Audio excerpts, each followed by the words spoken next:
Good afternoon, everyone. Good afternoon. It is 4 o'clock on August 7th, 2023, so we will go ahead and call this special meeting of the board to order. Thank you for joining us on this Monday afternoon as we get together and have a great conversation around our facilities study. So good afternoon, board colleagues. Thanks for joining us today. For everyone that is online and in person, thank you for joining us. Dr. Stubblefield and staff, it's great to see you all. And to all of our invited guests, thank you for being here today. So as we do at every board meeting, we will read our board norms and protocols. We agree to respect differences of opinions in making decisions for the district, to follow best practices in managing the superintendent and management of the board itself, to stay on task when conducting business for the district, including while at board meetings, to never surprise the superintendent or each other when conducting official business of the district, to read these norms at the beginning of each board meeting and at board workshops as a reminder of how to conduct our meetings, and to continually self-check to determine if we are following our norms when conducting district business. Again, good afternoon. Thank you for joining us this special board meeting on August 7th, 2023. And with that, Ms. Smith, roll call, please. Yolanda Clark. Maxine Drew. Maxine Drew, present. Janie Humphreys. Janie Humphreys, present. Randy Lopez. Randy Lopez, present. Wanda Brownlee Page. Wanda Brownlee Page, present. Rachel Russell. Dr. Nguyen. Rachel Russell, present. Thank you. Dr. Nguyen. Thank you. Would now entertain a motion to approve today's special agenda. So move. Second. Moved and seconded. Questions or discussion? Seeing and hearing none. Ms. Smith, roll call. Yolanda Clark. Maxine Drew. Maxine Drew, yes. Janie Humphreys. Janie Humphreys, yes. Randy Lopez. Randy Lopez, yes. Wanda Brownlee Page. Wanda Brownlee Page, yes. Rachel Russell. Rachel Russell, yes. Dr. Nguyen. Yes. Thank you. Great, thank you. So we'll jump right into our meeting because we have a lot to cover. Before I hand this off, I do just want to say thank you to our facilities committee for the work that you've put in to pull this together and to continue to move this forward. Mr. Lilly and your team, thank you for all the work that you all have done to bring this information forward, and Dr. Stubblefield as well. And thank you to Hollis and Miller for all the work. Definitely looking forward and excited to hear the information that you will share today. Board, as questions come up, and I'm sure we will be allowed for questions and discussion during the presentation, but excited to get the information, and I will pass it along to Dr. Stubblefield. Good afternoon, everyone. I'm excited to hear this report from information from Hollis and Miller. Mr. Lilly, do you have anything, or do you want me to just hand it off to them? We talked earlier, and it looks like they got a pretty good, pretty long presentation. Okay. So I think we're going to let them get going. Okay, so I'll turn it over to the Hollis and Miller team. All right, well, thank you. Good afternoon, I'm Keegan Jackson, and I'm a partner with Hollis Miller Architects, and I just want to thank each of you for this opportunity to not only be here today, but for the opportunity to continue in this partnership. Today we're sharing a lot of information. It's an update to the master planning process. Specifically, we're sharing an update to step 2 of 5 steps, so we're very early in the process, which is all really about, if you were to put this in a nutshell, it's really about gathering the data. That's what we've been doing over the last few months. A key step in creating a baseline for where you are today. This effort resulted in more than 250 pages of data, so our presentation today is designed to be a little high level and act as a complement to the actual more detailed report that will be provided. With me today is Megan Barnes. She is your client leader, and she is your primary contact. My partner, Michelle Shavy, who leads Learning and Leadership, is with us also. And also with us is 3 architects, Kate Wainick, Meg Warner, and Kelsey Miller. Today we're going to briefly take a look at the 2016 master plan. We're going to share a little bit about our process, a little bit about the schedule. We'll spend a majority of our time sharing a summary of what we've collected through community and staff surveys, facility assessments, capacity studies, and how those relate to demographics and feeder diagrams. We'll wrap today with a little bit of a look ahead. Our partnership with you started with the planning efforts in 2016. through a very brief process. If you recall, that was about a 2-month process, and this is a little bit longer, a little bit more detailed and involved, which is great. It's a little bit more typical. And the last process we went through identified over $500 million worth of needs. And almost half of that has been addressed in the past 7 years. We have a lot of work from the 2016 planning that is great, that is a great starting point or foundation for this process. But at the same time, the 2023 effort is really about an opportunity to reset and reevaluate.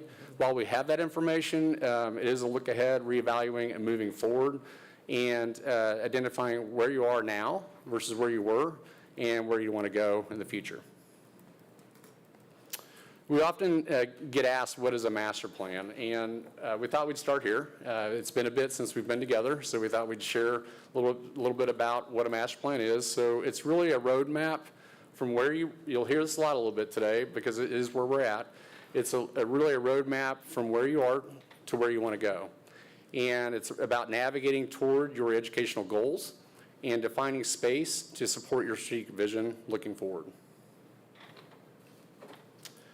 We deliver this through a process by engaging people, leveraging data, and planning for the future through the lens of learning and facility priorities. We start off by doing what we call step one, which is it's 5 basic steps, right? They're kind of simple and fun. But we start off by doing a little game planning, identify the when and who, and we'll go through that a little bit today about how what we established early on, working with the district. We'll then moved into collecting data, which is where we're at today. And then moving forward, we'll be looking at planning priorities, which really clarify where you want to go, right? Because we're right now identifying where you are. Step 4 after this will be about exploring those options. So we'll know where you are, we'll know where you want to go, and we'll begin to explore the options together to identify what those might be. And really step 5 is about presenting, refining, tweaking those options, and then bringing something forward that you believe best fits your district moving forward. So here's a high level. You'll see this a little bit later today when we talk about next steps, but here's the schedule as it stands today, and we're basically at that orange arrow that you see on the screen. We're wrapping up that data collection piece. We're moving toward identifying your planning priorities, and then we'll begin to explore those options, wrapping with the adopting the best plan later on this year.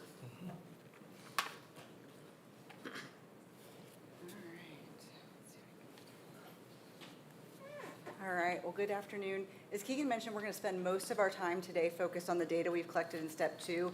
And as you guys may have seen in the PDF we sent out last week, this 270-plus page report is a summary of the data we've collected. We also have probably another 1,000-plus pages of raw data that we will provide to you at the end of the process, but thought that might be a little overwhelming at this point. So before we dive into that, we do want to just do a quick little recap of what we did to prepare for the data collection and that game plan step, because really that does set the foundation for everything we're doing today. So along with setting that schedule and defining when we need to be done with this process, the other 2 critical pieces were defining who we want to engage, how and when, as well as what our goals for this process are. Those are really the critical things to make sure that we have a successful product at the end. So the first thing we did was sit down with the Facility Vision Team group, which you're going to see who's all in that here in just a second, and talk about how and who we want to engage. So where we landed was 5 different groups that we wanted to make sure we engaged in a cyclical process throughout there to make sure that we are getting feedback, we were sharing data back, and then we were getting additional input and kind of going back through that cycle throughout it to make sure that everybody's comfortable with where we're headed and the information that we're sharing out to the other groups. So I'm going to go through each of these in a little bit more detail here in a second. And then obviously the 5th most critical group is you guys as the Board of Education to make sure that you guys are integrated, involved, and updated along the way and feel comfortable with where it's headed, have the chance to ask questions and give input. So critical piece with an already previously defined group. So the 4 groups that we defined together the first was the Facility Vision Team, who's really key to making sure that we are setting district expectations and goals, and we're focused on the big picture here. So this is the group that's focusing on making sure this is moving forward throughout the process. So Mr. Lilly is heading out this group, as well as you can see here, this is typically all leadership level throughout the district to kind of set those goals.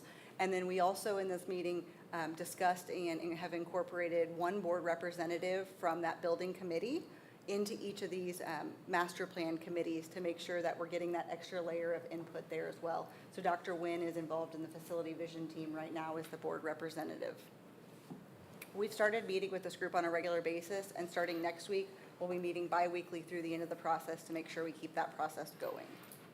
The second group, which is also critical, is that community vision team, making sure that we're getting a unique and diverse perspective from throughout the community. So this group has engaged once to date as a larger community cross-section through the online surveys. We have not met with the smaller community vision team group yet, but we anticipate doing that after step 3 and into step 4 once we have some of those priorities and options to share to start to get that feedback from that group. Edwin Birch is leading this group, obviously with his role in marketing and communications. There was some different conversation. I think Alan, who's here, was going to participate in that, obviously as a community member on the board, and he has also joined us on the facility vision team as well as a secondary representative to get that community lens in that first group.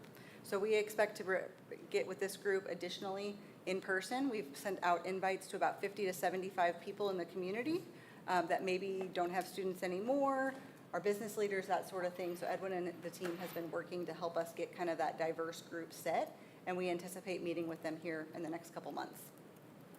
The third group is the educational vision team led by Dr. Judith Campbell, and we have set that through some of the different, again, district leadership and learning levels. As you can see the representatives up here, again, from a board facility committee member, Rachel Russell is part of this group to be able to sit in on those meetings and give input and be a part of that process. And really the goal here is to make sure that this master plan is aligning with your strategic plan and that we're really reinforcing educational and learning goals and how we can support those from a facility standpoint. Finally, the building specialist team is, we call it a team, but it's not actually a team or a group in the essence of this group doesn't necessarily meet together, but these are the people that have really that building specific knowledge and information such as principals, district leads, all of those. So we've gone through a series, you'll hear about here a little bit later, a series of one-on-one meetings and group meetings with every principal, with department leads, directors, that sort of thing. So they are really critical to make sure we understand the people that are living in those buildings day to day and that intimate knowledge of those. So while it is called a team, that's really more of those individual meetings that will continue to update those groups though along the way throughout the process. And finally, as I mentioned, 3 things of success in the game plan: schedule. Can you guys hear me okay? I realized I wasn't talking into the mic. Okay. Schedule, engagement strategy, and then goals for success. So in that first facility vision team meeting, we asked about what would make this effort a success. And we heard several different things, and I won't read them all to you, but we really did hear about diverse and thoughtful engagement. We heard about using the best, being good stewards of district dollars and looking at different ways to support learning. We learned about preserving historic character of the buildings, and then also that opportunity for district and community partnerships came out as some of those strong goals for the process. Okay, with that, we are going to dive into the data here. So as Keegan mentioned, we're kind of about two-fifths of the way through there, but step 3 is a little bit shorter than step 2, so I'd say we're about halfway through. Okay. So with that, we'll jump right into the data. If you guys have seen us share about our process before, we talk a lot about getting 3 different types of data, and they're all really important, but all a little bit different. We want to get that education-centric data, the people-centric data, and then that facility-centric data to really give us a good understanding of the district and how we can best impact kids and staff. So throughout the last 4 to 5 months, we've spent a lot of time doing different engagement, and most of that has been through online surveys, meetings with the district, and then also our on-site studies, which accounted for thousands of man-hours of our team. You can see we've got a small portion of our team here, but we had a much larger team that's gone out and visited all 60 of your buildings. So we started off, as I mentioned, and Michelle's going to talk about that here in a second, with those district and community surveys, again, to get that large impact of input quickly. We also sent out pre-assessment questionnaires to each of the building principals to get some initial data before we went and walked their buildings to give us some context.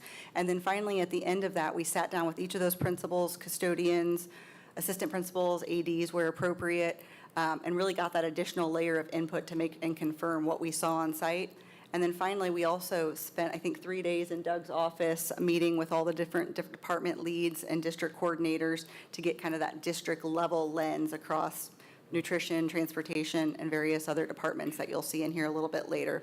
And then finally, as we were walking those sites, we did do and reevaluate the capacity of your buildings. We know that's important to understanding where we sit right now, so we're going to talk about that some more today. And then finally, that last piece of critical information was previously done by RSP with that demographic study that we're going to layer in as we work through this process, and it'll be important to see where we're going. All right. Okay, so I'm excited to be able to talk to you guys about the results of our surveys that we did. And I wanted to just recap the process. We took a 3-part approach to this. We asked for input from your community, from your staff, and from a select group of your high school students as well. The surveys were open for about 2 weeks, and how we're sharing results back are in a few different ways. You're going to see some overall views of the district, some learning level views, so elementary, middle, high, and then some specific building views that are included in the report per building. So I'm going to share the larger views with you today, and then again, Megan mentioned there's a ton there, so we're trying to keep it high level. One of the things that I think is important to understand is the amount of responses that we got. Although 1,000, near 1,000 from the both the community and the staff in a roundabout number seems like a decent amount, those responses were fairly low when you start to break them up per building. In some cases, we got even less than 5 and 6 responses per building for some of these. So it became a bit of a challenge in how we shared back that data. And so we're going to take a little bit of a different approach. Instead of breaking it down completely just by building, I'm going to share a lot of information back by learning level. That gives us a slightly better data set to work with. So if we look at that early childhood, elementary, middle, high, and alternative, we have a much deeper pool of data that we can use to share back with you. On the positive side, we got a better student turnout than we hoped for. We had targeted between about 50 to 100 kids per high school, and we actually had a couple of high schools that had an even greater number that responded, which is fantastic. So there's a great number of students that responded as well. These are just the breakdowns of from each category, how that shook out across those learning levels and categories of community members. So let's first look at the overall perspectives. One of the things that we did is we provided a list of about 18 items, and we asked that folks select all that applied as they reflected on the strengths of the overall district. And so I'm going to share these back with you in 2 different ways. On the left are their community patron responses, and on the right are the staff. So again, they got the same list, and they said this was their response when it came to selecting all that applied. We're highlighting ones that were over 50% because that starts to tell us that we have a greater number of folks that agreed on that. So from a community perspective, teachers, administrators, and staff, more than half of folks that responded said that they felt that that was a strength. Of course, on the staff side, you have great teachers as well as a diverse student population that really welcomes all types of learners. So it starts to trail down, right? Toward the bottom there, you're seeing just the top 10 responses, and toward the bottom, it was really only a quarter of folks or so that felt those were strengths. So this goes to show different people value different things, but I think it's also important that we compare them side by side in just a moment from a strengths and opportunities of each viewpoint. From the opportunities for improvement here, now we see on the community patron side, there actually weren't any categories that more than 50% felt were a major area of improvement. You can see there's a chunk about those top 4 that are in the 44% that are the most consistent. From the staff side, they really felt like the quality of the facilities was an important area for improvement, as well as the ability to handle the student-teacher ratios across all different learning levels, and then increasing and improving the communication from the school and the district. So this is something that is not uncommon to see that quality of facilities pop up there from the staff side. They're in them every day. They see it as a tool for what they do for their work. And so this is something that we see quite often from the difference of a community to a staff response set. I also wanted you to be able to see the community views side by side. So this is only community views, both strengths and opportunities. And what I think is really interesting here is although 53% of the community felt that the teachers, administrators, and staff were a positive, 46% felt that it could be improved as well. So different people view different things as maybe a really key contributor to your strength, but then also it's something that can continue to be improved as you look forward. Diploma Plus, I know that's a huge effort for the district. One thing to note here, I was a little bit surprised to see that 27% of folks from the community viewed that as a strength. Perhaps this is an opportunity for messaging as you continue your work. But again, this is something that just gives us a quick straw poll from that view altogether. When we compare that to the staff side, now we're highlighting just sort of the top 5 again. A diverse student population, we saw that as a strength, and then the teachers. Diploma Plus coming up higher on this one, which is great. They're seeing that as a strength because they're working to reinforce that every day. Focus on student mental health is an interesting one that fell into the top 5. More folks than not saw that as an opportunity for improvement. One of the questions that we asked was, as you look forward to the upcoming 5 years, what do you see as an important element of successfully supporting student learning? And so this is where we allowed folks to just give open-ended responses. We wanted to be able to let them share what was on their mind, and we went through and found consistent themes through that qualitative data. And you'll see in your report, there's a greater example of commentary, but safety and security of students was definitely a common theme. You can see a couple examples here from the comments shared. High-quality teachers, and then real-world learning and future-focused technology. Those were the consistent themes that rose to the top from the community perspective. We asked the exact same question to your staff, and similar, but a little bit of an additional theme here.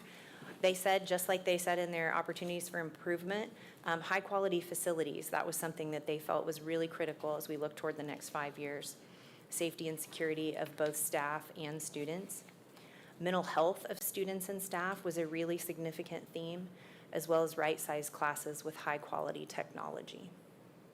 And you can see many more examples of these quotes, and I have, like as Megan mentioned, tons of raw data if you want to look through all of them. And we'll share all that open commentary back with you at the end of the process as well.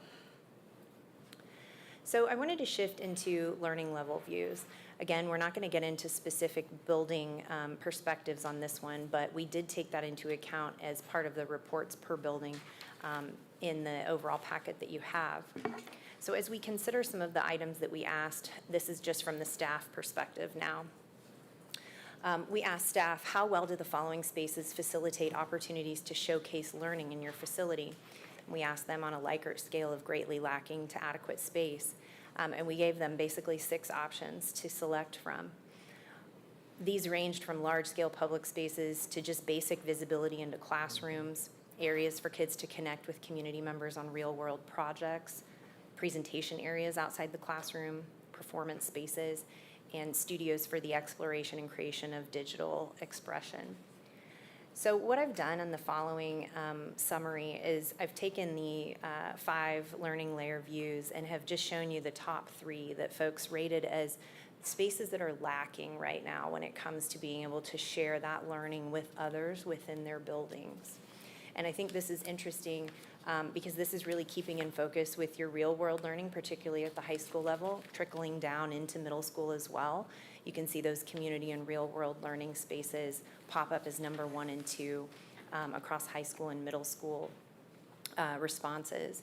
In that early childhood and elementary range, they're looking for spaces that are about that exploration and creation of digital formats. And then you can see how they connect with real world learning shows up as well as number 3 for those.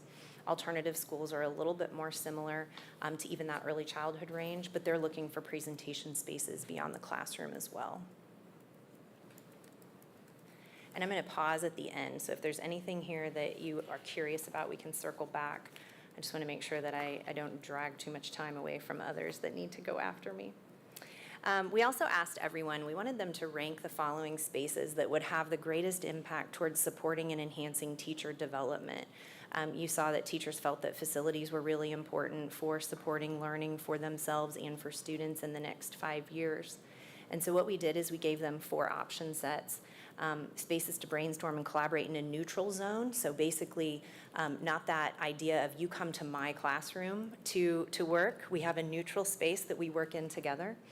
Areas for full staff connection. Space for rejuvenation and balance, so think less teacher workroom, more about a space to decompress and get away from the noise of the copy machine and things like that. And then space to really support data-informed discussion and strategy. So these would be spaces that would allow for the posting of data and long-term monitoring of process as teachers monitor the student work over time. So again, these are shared back across learning levels, and this is how each learning level saw the need for these spaces. Brainstorm and collaboration spaces, as well as full staff connection areas, were the top two all the way through middle schools. Space for rejuvenation and balance took the place of full staff connection areas at the high school and the alternative school, really bumped that rejuvenation space up even higher. So although there are a little bit of flip here on the 1, 2, 3s, one thing I think is interesting about this response set is that data-informed workspaces was the very bottom one on every single learning level. Dr. Campbell and I had a chance to chat about this a little bit, and it could be, some nuance between how they view those spaces for brainstorming and collaboration. They may assume that that's an opportunity for data-driven work. And it may also be something that is a per building need to look at what could be displayed and not when it comes to data for the long term as you're measuring that. We separated out the response sets from all staff and then just specifically building administrators for a couple of different reasons. On this one, we wanted to know how staff viewed that teacher development. And for the next question, we wanted to find out from administrators as they considered supporting staff efforts to experiment, what were they looking for to maximize staff recruitment and retention? So what do administrators feel that they need in their buildings to get the very best staff to come work here and stay here? We gave them 5 option sets that talked about things like showcasing learning to their peers, that professional space for planning, collaboration, and rejuvenation, greater flexibility and diverse teaching spaces, new and different technology, and then also one that's a little bit different, but this is about rethinking how administrative spaces can support collaborative leadership. So basically not just assuming that administration spaces are all chunked together in one area of the building. For these, I'm just sharing the top 3 back. And you can see these responses vary a bit, with showcasing learning really being replaced by new and different technology at the middle school, high school, and alternative school layers. So this is not surprising. You have a different belief system at the early learner level than you do as you go up. That's completely normal. But one of the things that we wanted to be able to understand and layer in from a data perspective is, as we consider exploring options across your various building sets, what's something that really makes sense to be able to support teacher learning as well. And so that leads us to our next question that we asked. Buildings are really working to meet the needs of educators that span quite a spectrum of instructional preferences. And so understanding the makeup of staff is an important part for us of knowing how to create space that can not just meet people where they are, but also help them grow in different ways. And so one of the ways that we do that is we ask educators to select from 4 kind of quick clips of summary which best represents their preference and instructional approach, what best kind of conveys what they're doing with students right now in their journey of teaching. As a comparison, we ask administrators then to say, looking across your full building, what percentage of your staff starts to break down into these different sections? And this gives us the opportunity to compare where teachers feel they are and where administrators really feel their staff is, which can be pretty informative when it comes to building spaces that aren't just an assumed need by administrators, but also reach the needs of staff. This is showing you the comparative splits across each learning level. The educator preferences are at the top, and then the administrator perceptions are below. This is an unusual response set for what I usually see. So what I usually see is on the educator side, not nearly this even of a response. You see far more teachers saying, I like to take a conventional approach to teaching, or maybe someone is feeling more comfortable in that co-teaching zone. I don't often see an equal split, especially when you look at middle and high on this one, where you have folks that are saying they're not only curious about new instructional approaches, but some that are saying, I am progressive in what I do, and I'm sort of asking for forgiveness later. You can see that there's definitely a difference in how administrators view staff. That's not uncommon at all. You see staff members saying, I feel a certain way, and sometimes you see administrators saying, you know what, I know they think they're there, but I want to push them a little bit farther. I think what's really interesting about this response set is you have a cool opportunity here to take advantage of interest in these areas.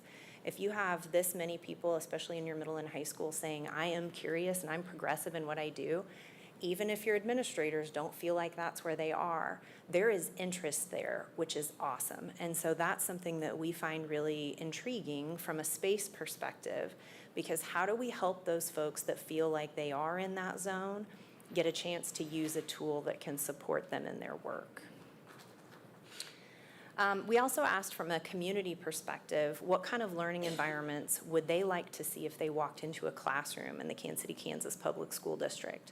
And so we gave them some descriptors to respond to, and you can see 44% said, you know what, I want to see a wide variety of spaces that really support individual and groups of students that are working together, not just with their peers and their teachers, but with community partners and mentors. And then we dropped down significantly. Below that, 22% of folks said they were looking for traditional classrooms and spaces with technology enhancements, but they're looking for flexible, collaborative, common spaces that students can access, so sort of breaking that boundary of learning only within the classroom.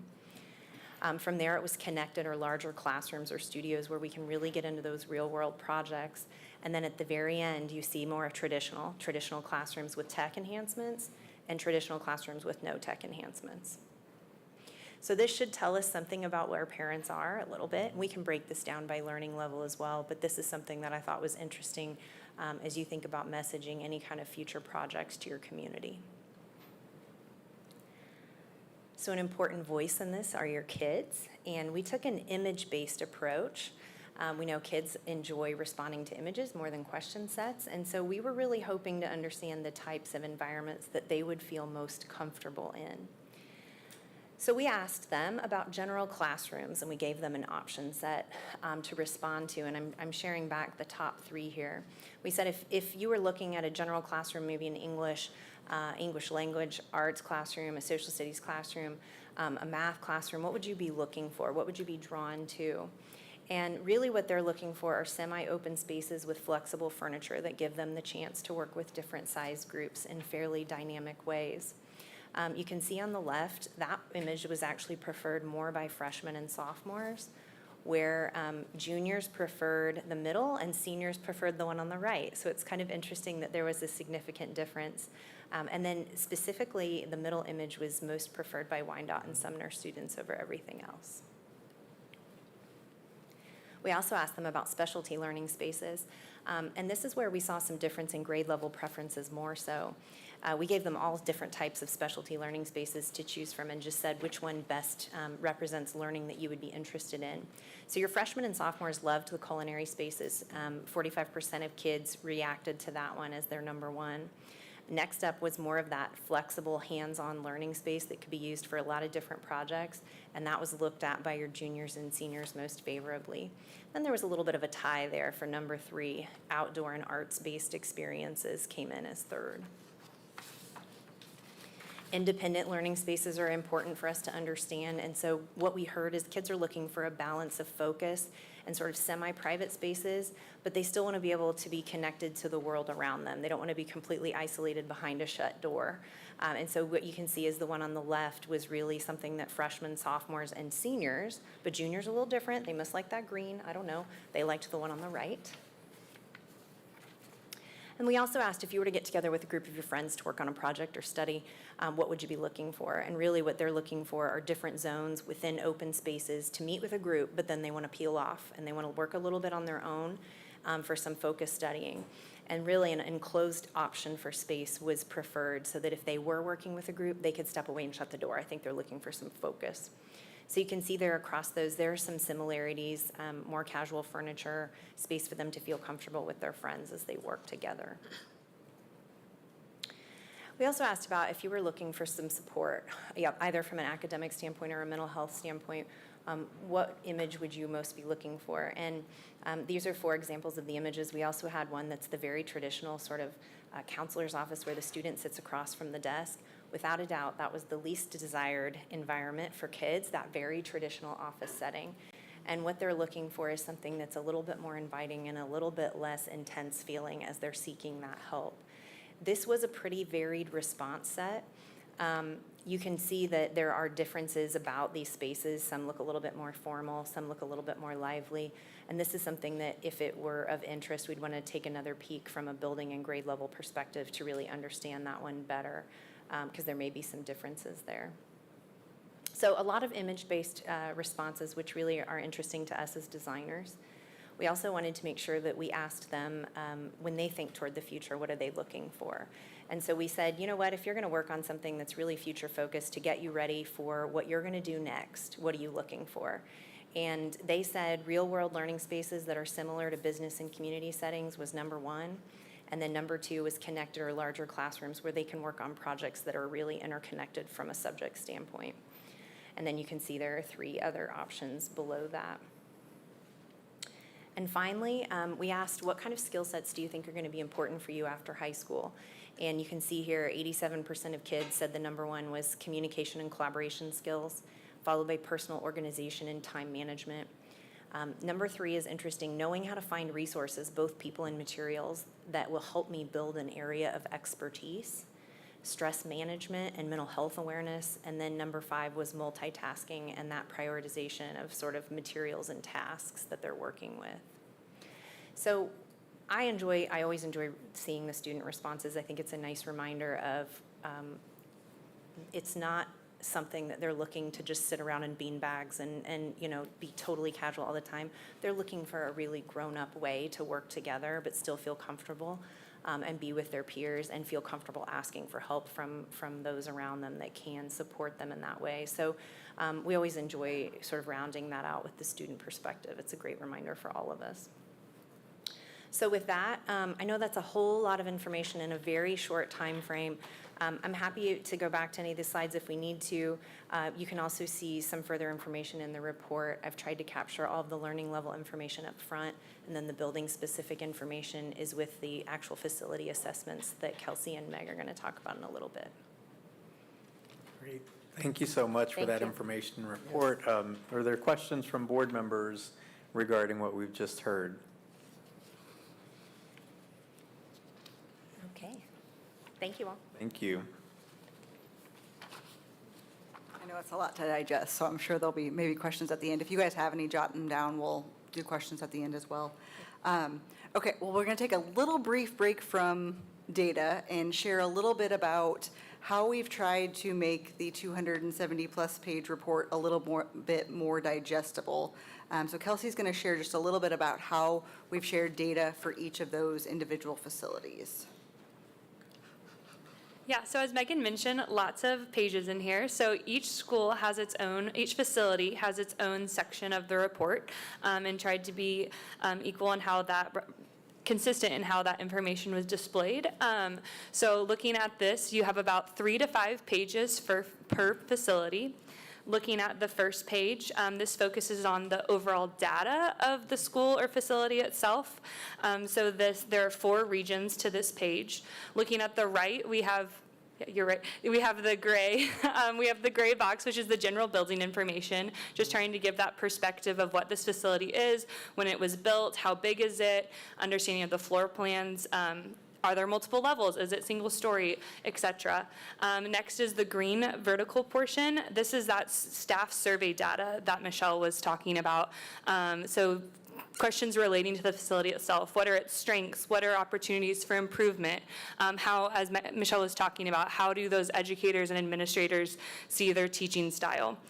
So it gives it, but this is per facility instead of an overall learning level view. Then we have in the bottom right-hand corner, we have an assessment score per building. So there's a breakdown of 6 different categories, which Megan is going to talk through further here in just a little bit. And then also related to that kind of quantifiable data, in the upper left-hand corner, that orange box is the capacity study. So Meg will also be digging into that a little bit later on in the presentation. So this is kind of that summary intro page to each school. Then the next part of our assessment was looking at the overall infrastructure needs. So we summarized this in a conditions chart. So lots of color on here.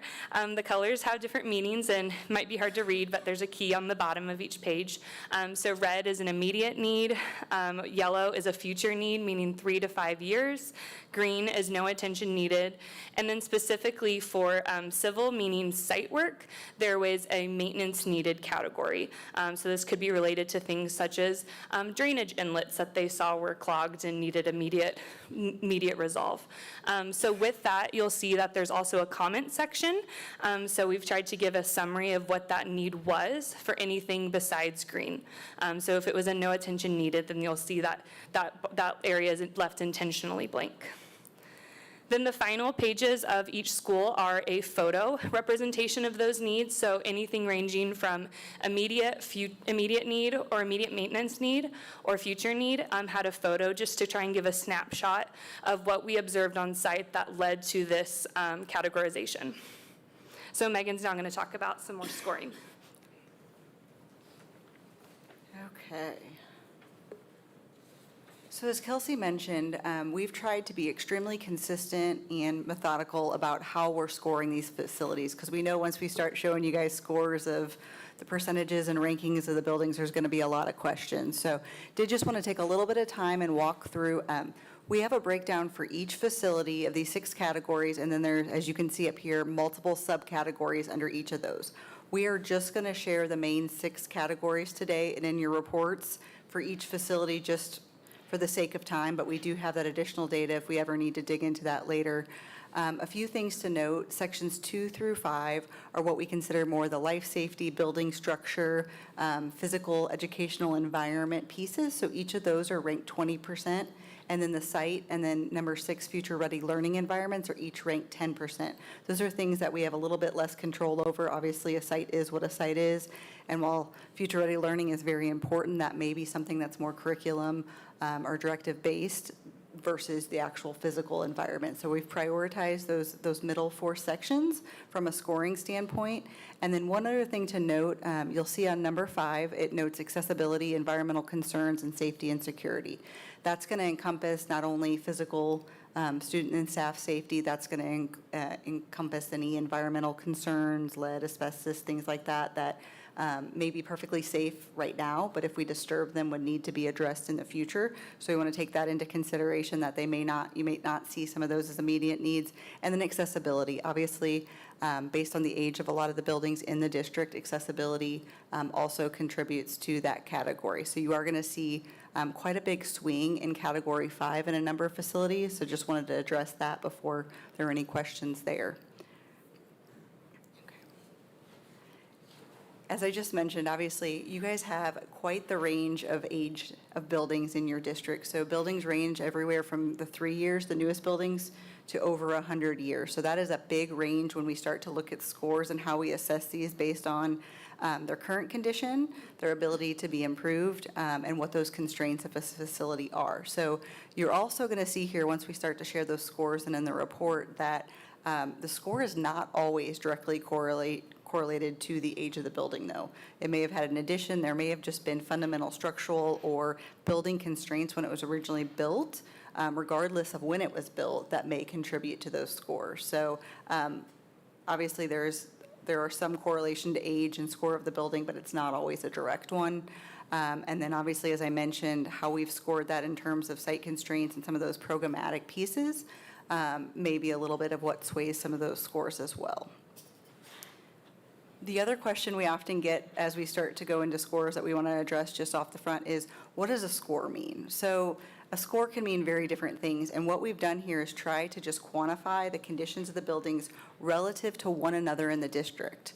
So that's key there, is relative to one another in the district. So we have put some quantifiers on here just to help us start to have that conversation.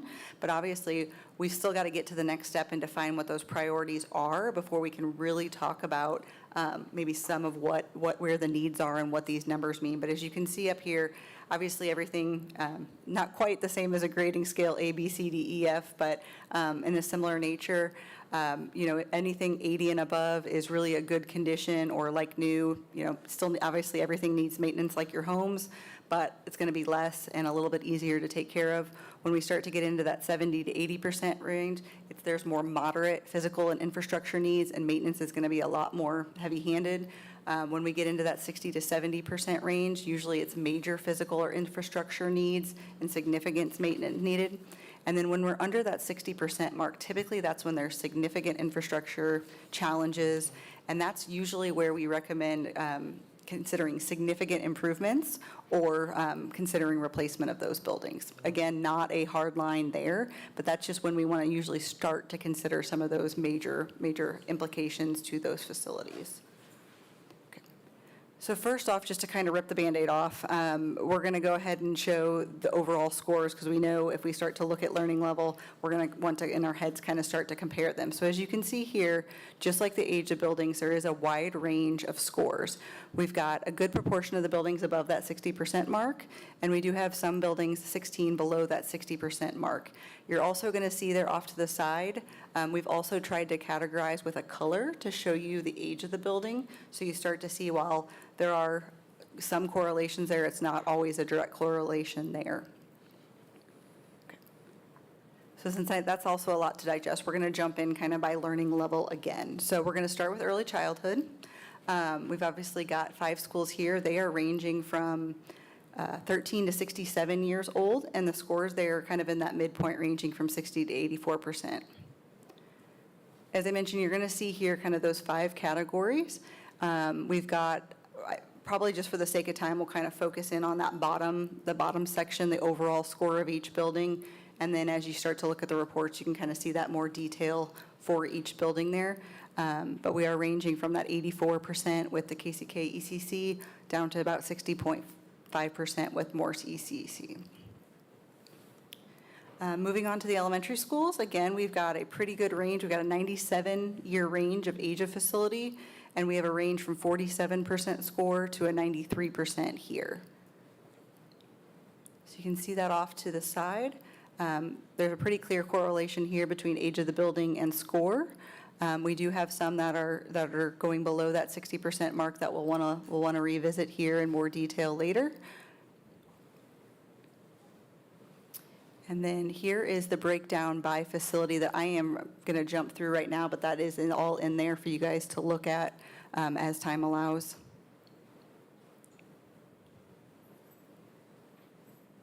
Okay, moving on to the middle schools. Again, here we've got the largest age span here with 105 years between the oldest and newest middle school in the district, and we are seeing a range of scores from 55% to 98% here. And you can see that summary down on the left there. This is a true correlation between age of the middle schools and scores of the buildings here at the middle school level. Moving on to the high schools here, again, we've got one thing to hear is that while there's only a 40-year range here in age, the newest high school is 50 years old. So as you compare that to the middle and high school facilities, the newest facility there is significantly older than a number of the other facilities. And then these scores range from the upper 50s to the mid 60s. So they are, as a learning level, scoring lower than the other ones. And again, a lot of that has to do with the age and then some of the other physical constraints of those older buildings and systems and infrastructure. Finally, the 2 alternative schools we're seeing are also similar to the high schools. The ages are older here. We're still in the 50-plus year range, age of those facilities, and again are seeing those lower scores there with the 43 to 59%, 43 at Alfred Fairfax, and just under 60 there at Bridges. Okay. So off to the right here, this is a snapshot of all the schools and the facilities and how we've scored those. And as Kelsey mentioned, you can see that additional detail of scoring and kind of that background for each of those buildings on those reports. So while I'm sure we want that to tell us something tonight, this is really the starting point for looking at priorities and then layering them over the current conditions of those facilities. So Do you want to stop for just a second before we dive into the next part? Any questions at this point? Ms. Russell has her hand raised. Ms. Russell? Yes, thank you. It seems as though you focused a lot of that last status sharing on student occupied buildings. Is there, and I apologize, I haven't looked at the full report yet. Is there data around the non-student occupied buildings, or is that something you're going to share with us later? That is a great question. Thank you. You beat me to that. So we have assessed all of the non-educational facilities as well, the building we're standing in, all the other supports facilities, and the middle school and high school athletic facilities. Just in the sake of time for today, we went over 2 hours with the facility vision team just with this data. So we have kept that out of tonight's presentation, but that is in the report. So the support facilities, there are individual reports in there as well, the athletic facilities. And if we do have time at the end, we can talk about that and then follow up on that as well. Great question. Thank you. And my follow-up question, or my second question, is related. We did receive notice that you were going to also review the libraries. When do you foresee that process being finalized as well? We have completed our on-site assessments and are working to pull that data together. So I do believe we have, expect to have a draft to the district, to Mr. Lilly and Mr. Clements later this week, and then we can share that out.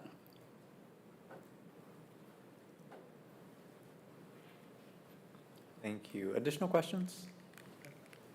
Okay, thank you. Thank you.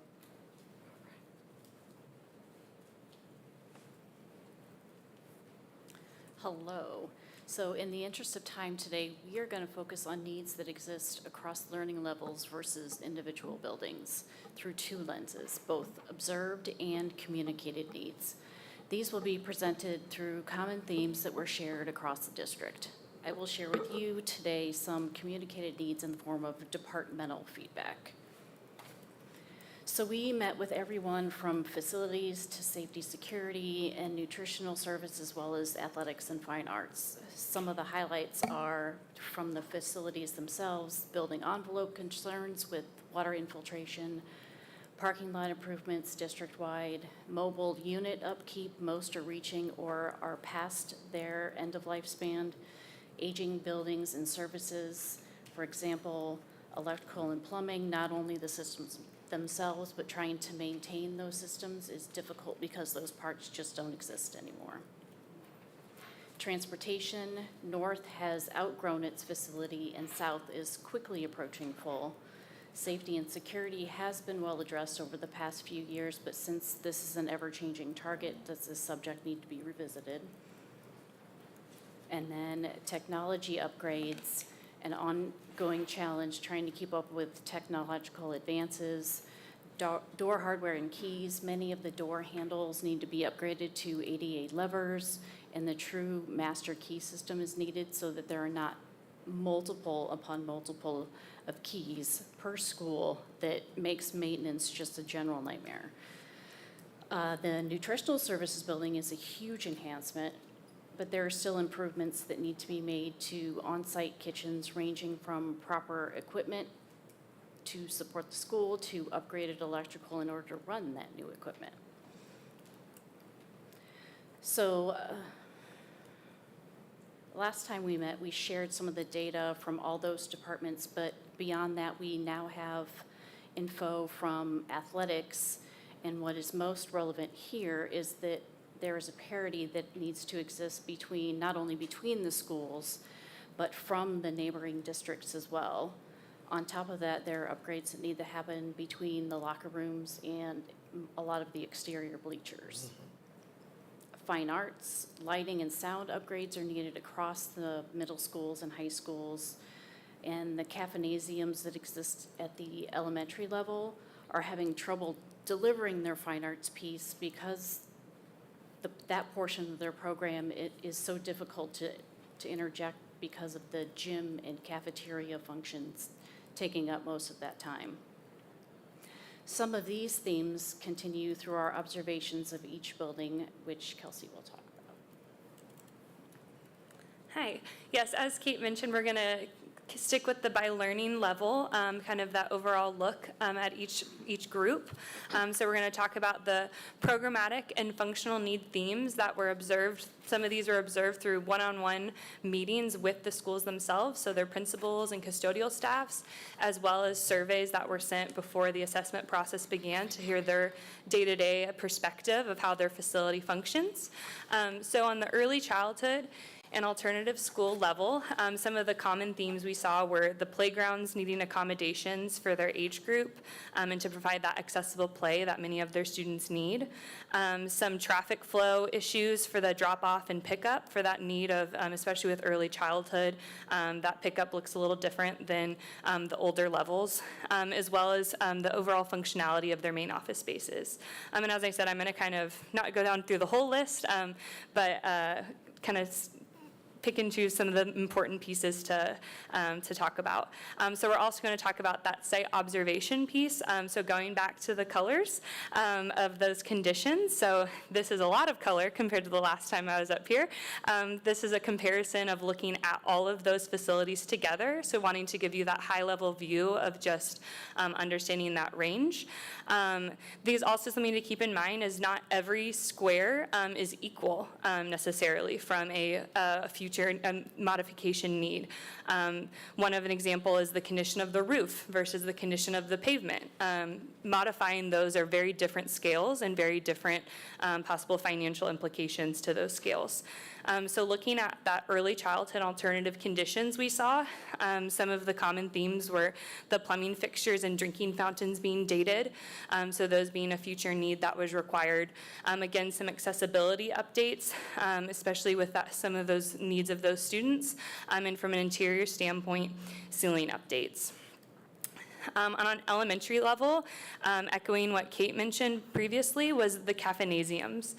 So quite a few of the schools have gym and cafeteria combos. This presents a large challenge with scheduling, maintenance, and just providing that need that the students for their day-to-day learning.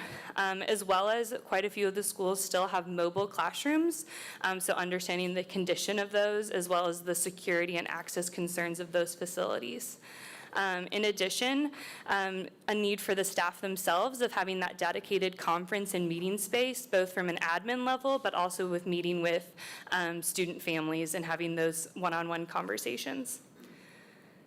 Looking again at that high level of the conditions comparison, something to note here as we're looking at actually 28 facilities altogether, so quite a few buildings.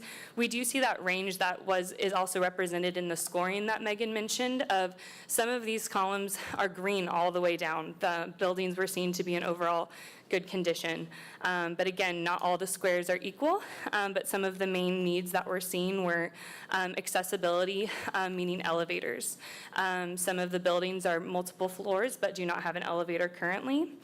Some site lighting coverage, so from a functional need as well as a security consideration, as well as some roof updates.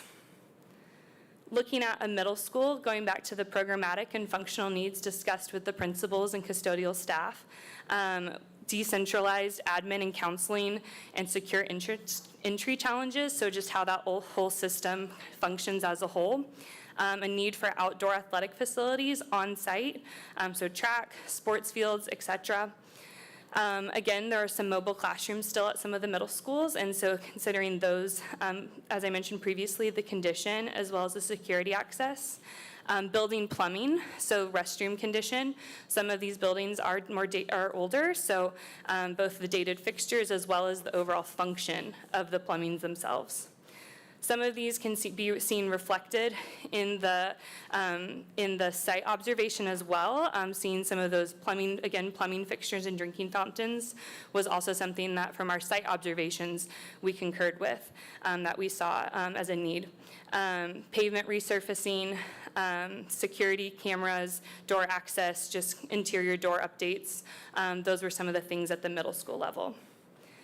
And finally, at the high school level, looking at some of their common themes, As Megan mentioned, part of the report, the full report has an athletic consideration, as that was something we assessed. Talking with the staff themselves, though, improved indoor and outdoor athletic facilities. So track, sports fields, bleachers, the locker room conditions, and the quantity of those locker rooms was a conversation. Technology and media center improvements, as well as consideration of the kitchen location and the condition and the challenges that brings to the overall function and system of the school. So comparing some of the high school conditions, this one has a lot of red and orange at the top. As you dig into each report, you'll see how they are broken down. That top section is civil, so that means site. So a lot of those things could be pavement, parking lots, sidewalks, and then it starts to go down into the exterior, MEP, so mechanical, and then interior. So don't be too alarmed by some of the red on the top. Some of those are landscaping, different things that can be considered. And as I mentioned, not all the boxes are equal, and that's a great example of that. So some of the overall condition needs from a high school level were roof updates, the facade and window updates, and some mechanical system updates, as well as others on the list. So altogether, these pieces of talking with one-on-one meetings, the surveys, as well as our site assessments, gives us that holistic view of the needs that for the district and that understanding that they vary per building. But some of the common themes that were included were physical infrastructure needs, aesthetic and comfort needs, programmatic and functional needs, and educational environment and program-specific opportunities. So these reports will help give that guide for future efforts in evaluating project needs and potential projects for the district. So Meg is going to talk about building capacity. Yes, Dr. Nguyen. We're going further, and I don't know if there's another copy someplace, but I'd like to have an enlarged slide of 83, 85, and 87, because on the enlarged, and on the 8.5 by 11, the left-hand column is cut off. And 83, 85, and 87. Okay. perhaps 8.5, 13, whatever size, but make sure we can read all the. Are those the big colored graphic ones? Okay, just making sure we have the same numbers as slides. I'm using your slide number system from here, but I'm looking at the larger ones that our clerk photocopied for us. Yeah, I just want to make sure, double checking we're on the same thing. Thank you. We will make sure we get 83, 85, and 87, Ms. Smith, if we can make sure we get some large copies, and we'll distribute that to everyone on the board. Thank you. So let me ask, so did you give us an original that had all the data in the left-hand column, or did we not, was it not able to get on 8.5? Those were all in there. We did add a couple slides, the engagement slides at the beginning, but all of the other slides should be in there on the original one. I'm sorry, that's not the right question. The question is on 8.5, 11, when you provided us that slide, was the left-hand column cut off, or was it cut off through copying? We'll have to verify. I don't Okay. think it was cut off, but we'll have to verify and we'll get it to you. Okay, Sorry about thank that. you. Thank you. Additional questions?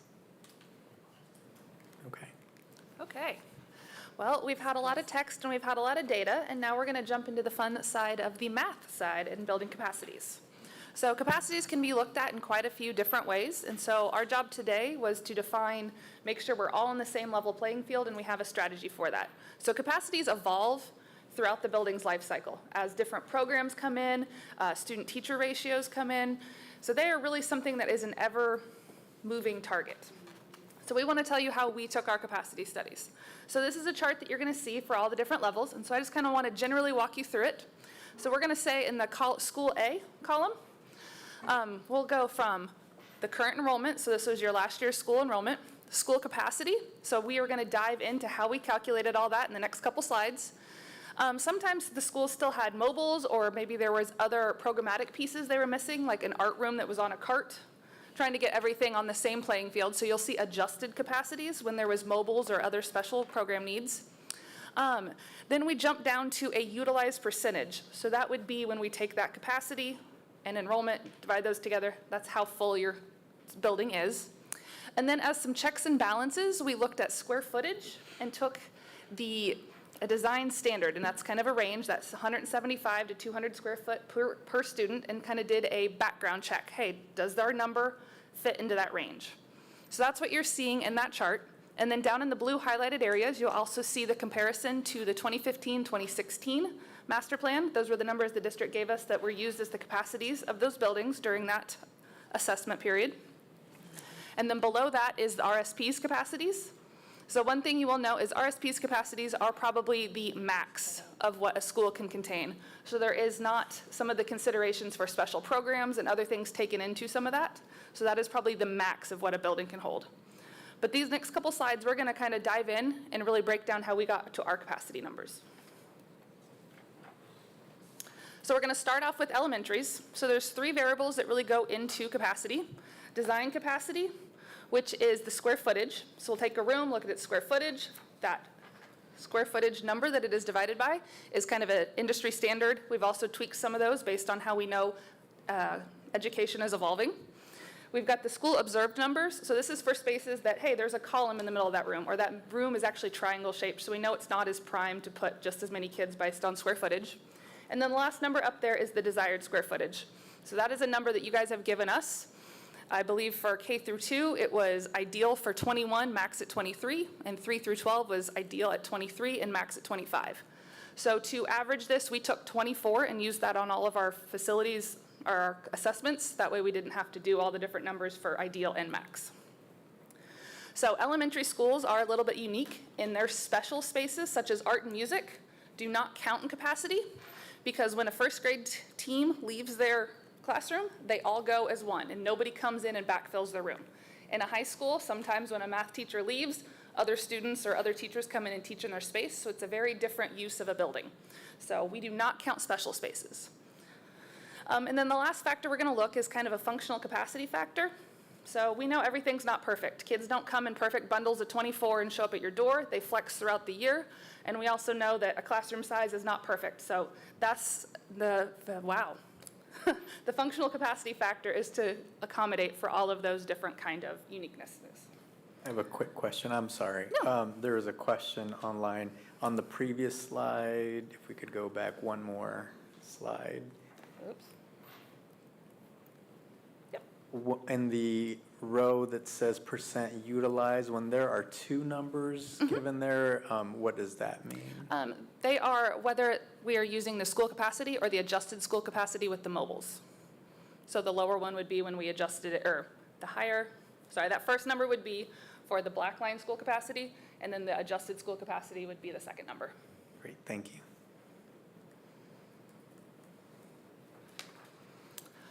Okay, so that was a lot of words to talk about numbers. We're going to look at pictures. So up on the screen we have Frank Rushton.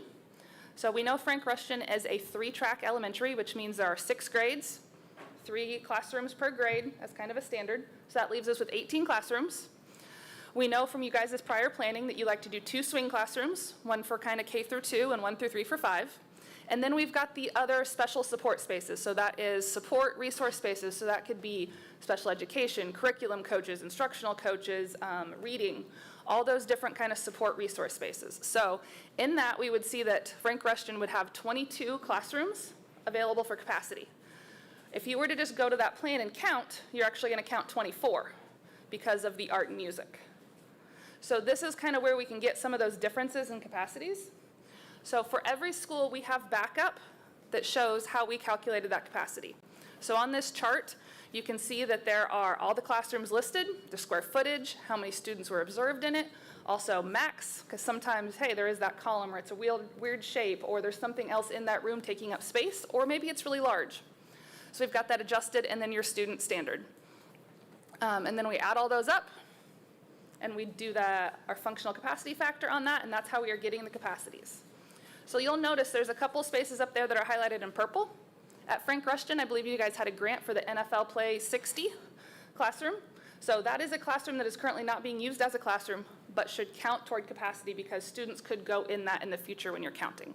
So that's why making sure that we had eyes on every space, understanding how it was being used, that we can make some of those adjustments. So we've identified a lot of those. So if there are spaces that you're like, man, that number really feels low or feels off, we can go back through and show you all the data of how we got to every school's number, how we looked at that classroom being utilized, and count all those.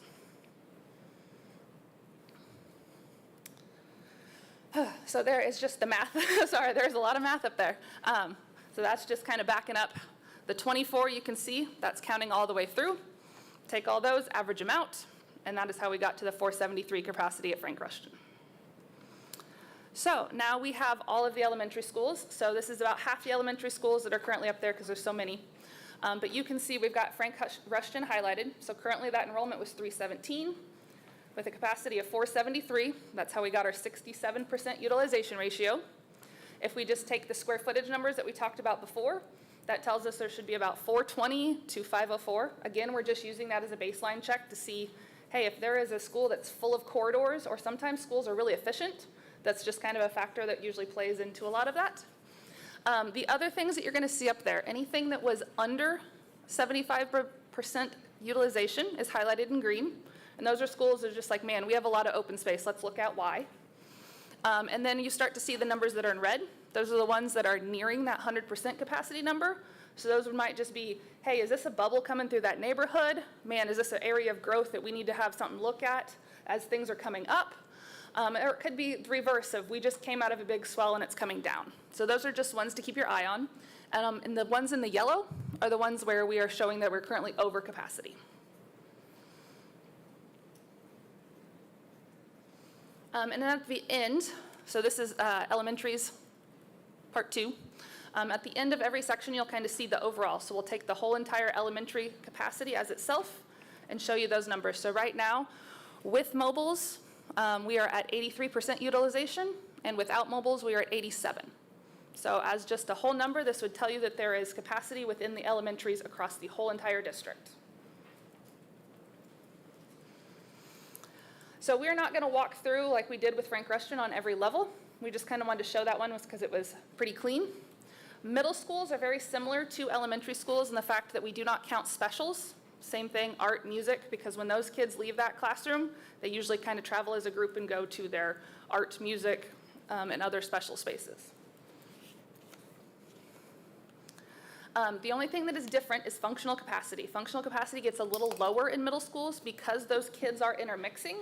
We don't just take the group of 25 and take them to art and put them in art. We now split them between all their specials, and some of them go to band at that time, some of them go to art, some of them, that's where they start to get to all their different electives. So sometimes there's spaces that we know only have 12 kids in this one, other spaces have 50. So middle schools are a little less efficient because of that, of how the kids get to choose and have a little bit more flexibility in their schedule. Here we are looking at all of the middle school capacities. So as this shows, we have 3 middle schools that are kind of in that 90% range of something we probably want to keep an eye on. And then we are currently showing 2 middle schools, Carl Bruce and Central, that are over their capacity. As a whole, the middle school level is looking at that 96 to 98% of being utilized. So that's kind of in that, looks like we have some stress in that area. Might need to look at what's on the horizon. And then the last one is high schools. High schools are different. We do count all of the special spaces. So because kids can elect to take math or band, PE, art, those spaces are counted because when kids aren't in there, another group fills it in. So the only time a high school classroom is not being used is when a teacher has a plan period, typically. But if we wanted to fully use that high school, we could backfill all those classrooms. So teacher A teaches math for 4 sections. Teacher B could come in and teach for the other 4 hours of the day. At that point, that school would be 100% utilized. Currently, our understanding is you guys are not backfilling if you don't have to. Teachers kind of own their classroom.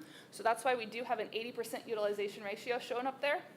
So if you can kind of follow me on this one, if there are 8 hours in the day, most of your teachers have between 1 or 2 plan periods, depending on what that is. So that kind of averages out to that 80 when you take 6.5 and 8. If you were to teach 6.5 hours of the day.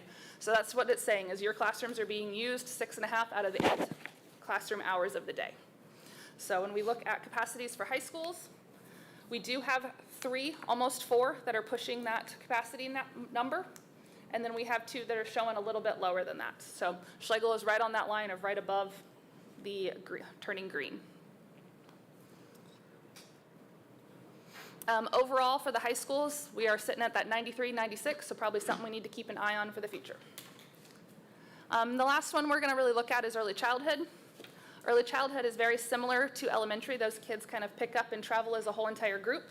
The one thing that is different is, since early childhood is a dictated number, there is not something that we don't know how many kids are going to be there. It's how many you guys allow in. So we just really kind of looked at that of, if you were to fill the classrooms that you currently have, this is what your capacities would be. So big picture, we do have quite a few schools that are over that 100% mark. So those are ones that we need to kind of look at. That could just be a bubble going through that area. There could be future planning already there. There are some spaces that are feeling tight though. We've got a few schools in that range that, hey, let's keep an eye on them. They're getting kind of in that 90% utilization ratio. And then there are some schools, mostly elementaries, that are in that underutilized area. District-wide, though, if we were to take all the numbers, we are sitting at right around 90% utilization. Whether we count mobiles or not is kind of that differentiator. But with our current enrollment in the district with 20,495, we do have a current capacity shown for 22,960. So overall, that is kind of where we sit for capacities. That was a lot of numbers and a lot of math. So I'm sorry for that. Hopefully you followed along. Is there any questions on that topic?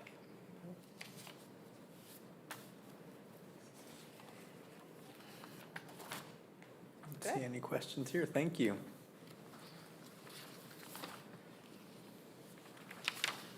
Okay. Well, as Meg mentioned, one of the critical things we do throughout this process is we try and establish baselines to present the data back to you, just like the capacity that she just shared, which is going to be critical in our next step when we start to look at planning priorities. So we establish that baseline of, obviously over 100% is over capacity, that 90 to 90%, 99% nearing capacity threshold, and then the under 75 underutilized threshold are ones that we created as a baseline. So as we move through the process, that's going to be another critical step to understand from the district what feels comfortable to you guys in terms of a utilized building and where you want to be from that target. So we may adjust some of those numbers at under 75 or that 90 to 99% as we move forward and understand kind of where that sweet spot is for where you guys really want to see your buildings to allow some flexibility, but not to be too underutilized so that, you know, resources aren't being used to the best of their abilities. So with that, I'm going to jump into kind of the final piece of data that's going to be important for us to understand and to look at throughout the process. And that's the data that you guys provided to us from one of your other consultants, RSP, that's gone through the demographics and your current feeder patterns. So this is just a couple slides from their report that I think you guys have all seen, and why that's going to be important to this process. So this is their summary slide, their 100,000-foot perspective. And this hit on two things that I think are important for us to remember as we move into the next step. So that first one, as Meg mentioned, for 2027, 2028, so in 5 years from now, they were projecting out that you'd be about 19,200 students, which is about 800 less than you guys are at right now, and what that means for each level. So we're going to look at that here in a second of where you guys are actually sitting. This is something we're going to want to continue to reassess each year as you implement a plan and then update that plan yearly to make sure things are trending where they predicted them. And then the second critical piece is number 2, that capacity. As Meg mentioned, they were using numbers of how many kids you can physically fill in the building. That might not be the most comfortable or how that applies to kind of how you guys are doing your educational approach right now. So we do feel like the numbers that are noted in the RSP report for capacity are high. And you'll see that especially in the middle schools when you look at those numbers, those are significantly higher than what we are showing. So that's one thing we're going to need to look at as we look at enrollment trends and capacity again to understand what feels comfortable for you guys. So we do want to make sure as you guys look through these reports that how we've approached calculating capacity, as Meg just went through in detail, that makes sense and that we all feel comfortable about that, because that is going to be important as we start to make decisions and look at options, that we're all in agreement on what we consider the current capacity today, and then how we approach what is underutilized and overutilized. So just one thing we wanted to bring to your attention from that report, because there is a little bit of a discrepancy there. And then this is just showing, again, that inward and outward migration is showing actually pretty level. So that's one thing that, again, we'll want to look at as we move forward to understand both at the learning level and by building, because that's also going to affect, especially those buildings that are currently under or overutilized is going to be most critical to look at. And then finally, as I mentioned, the RSP predictions for last year showed you guys at 19,993. And based on the end of the year numbers, I believe that we received from second semester, we were sitting just a little bit over 20,000. So this is something else before we kind of finalize the master plan here at the end of step 5. This is something we'll also want to check in on to make sure that trend downward, it's just a few hundred a year, but to make sure that's still happening and that we've got those current numbers if we want to pull those back in there, because that could impact what we're looking at from a capacity standpoint as well. Ma'am, does your data take in consideration in 24, 25, students are going to be allowed to go to school wherever they want to go? And do you take that? Because when we had the meeting in the committee that I'm in with you, Ms. Humphries, they were saying that particular group was going to go back and kind of look at what happened in Iowa, because they did the same thing. So have you guys looked at that or thought about that? That's a great question. We have started to discuss that may also be a factor that's going to contribute to that. So it sounds like maybe RSP has been tasked with going back to look at that. We did not put together this demographic information, but that's something we can definitely connect back with them to see if they have any additional data. Right now, obviously that will be a learning experience and possibly take a little bit of time to see what that impact is to this district. Specifically, if we go back to the inward and outward migration of students, we can see the trends of just general growth in the area or decline. But I think there's still a lot of question marks with what impact that's going to have, whether you're going to get an influx of kids or see kids move out of the district. So that's something we'll definitely need to look at more, but we don't have any data on that yet. But great question. We do need to consider that as we put together the plan, and especially for 3, 5, 7 years down the road.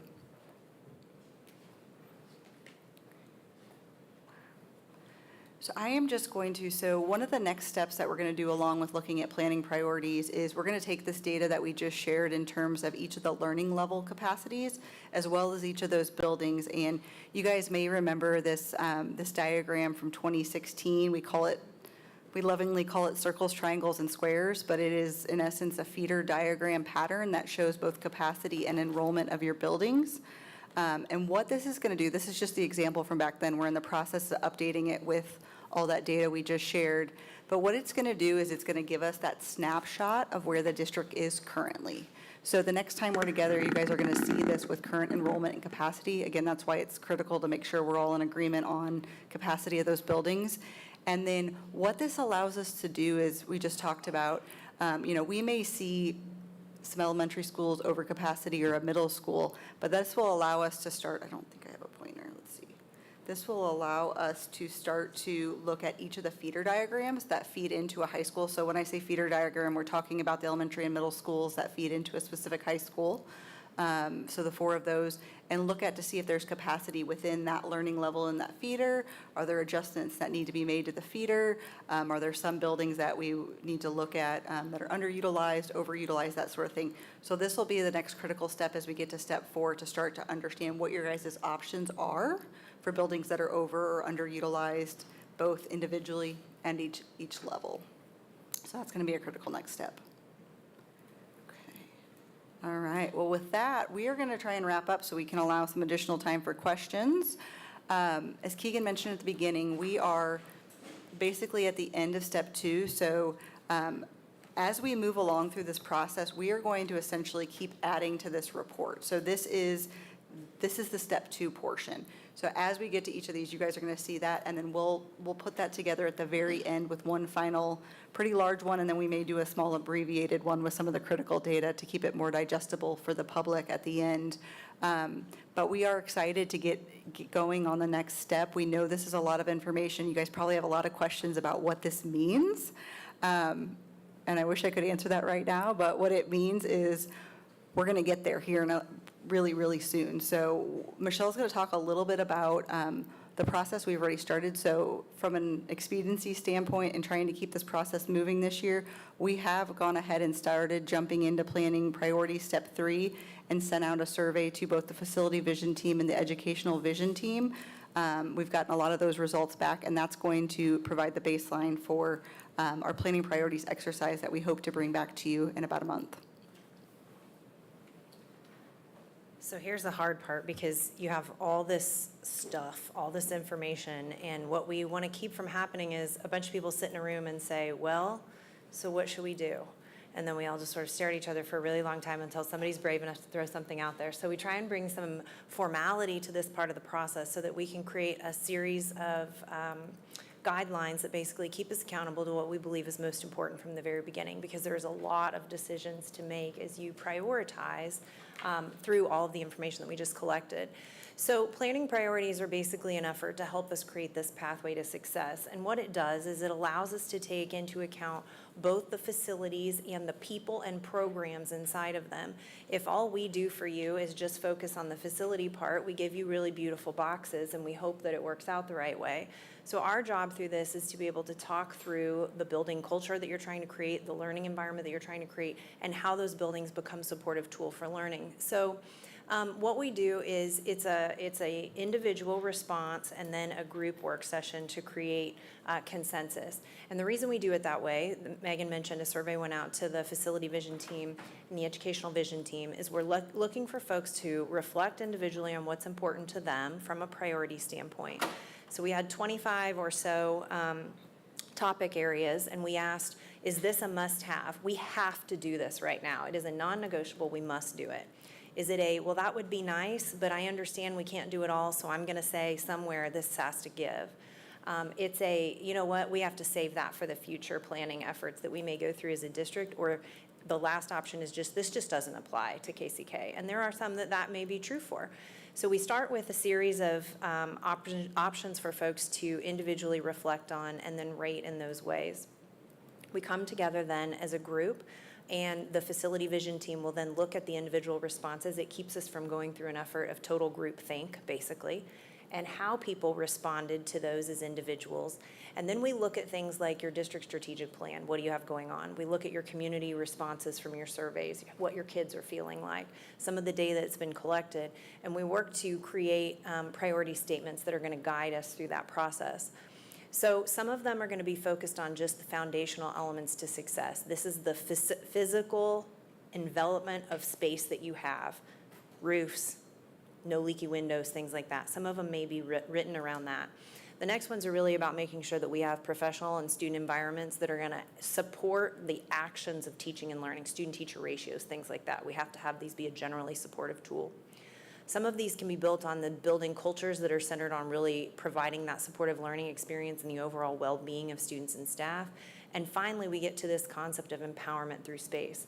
So what we have then is the ability to go back and forth between just buildings and the people and programs that are in them, because really the priorities have to be shaped around both pieces.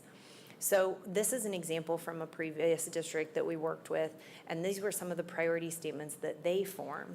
So some of them were all about safety and security, high quality infrastructure, and really essential functional spaces to support students and staff. Then there were some that were focused on the operations of teaching and learning, student and teacher ratios, making sure that we had high quality staff support systems in place. Then we were able to talk about, were there priorities that came to the top, and for this client there were, that had to do with openness and belonging. So really making sure that we had learning and play spaces for all and resources beyond the classroom. And finally, through that, we were able to really empower students and staff through space. So student-centered inquiry-based learning and a renewed building environment that really provided that empowerment to students. So this is their example. This is not going to be yours. But the reason that this is important for us is it begins to act as a rubric so that we can go back and sort through all of the wish lists, all of the desires, all of the best yellow, green, red, right? All those colors, and ask ourselves, how does it stand up to, first and foremost, we have to have functional elements for success. Then we can look at operations of teaching and learning. It just gives us a sieve to run a lot of things through.